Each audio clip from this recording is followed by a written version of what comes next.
Suhay magluto ko karon og gulay. Pakbit akong lutoon karon ara siya. Broccoli ay cauliflower. Broccoli mo na. Kani kalabasa. Talong. O wala man tay batong. Kanino lang. Tara. Sagani Kentucky. And then taran atong na slice. Taran. So nagkisa na ta og kaning ahos og kaning bombay, wala na ako gipakita pag slice ani. Pero kani siya kita gyapon nagtrabaho ani. So akong gihimo, una na ko luto ang lamas tapos dako ni magahi-gahi nga gulay sama sa kalabasa o itong unahon.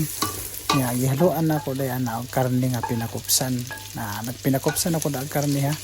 Wala na akong ipakita kung saan ako pagpakupos. Tuman ako sakol atong gulay kalabasa, gisunod na ako ning dungan ra kaluto, broccoli, cauliflower, batong, ug unsa pa na din ha, talong. And then kayo nato ni kay para ma-mix ba kay basin ang ubos madata ang babaw hilaw. So ining pantay pagkaluto sa ato sa takluban. So ayan ato nang hukban mao na ni siya atong ukayon kay murog na luto na gyud hapit na yun ni. Ya kani luto na gyud ni. Ato na ni siyang unon doon kay mani hapon na tani kay gutom na kayo. So mao na dai ni ato ang kuan.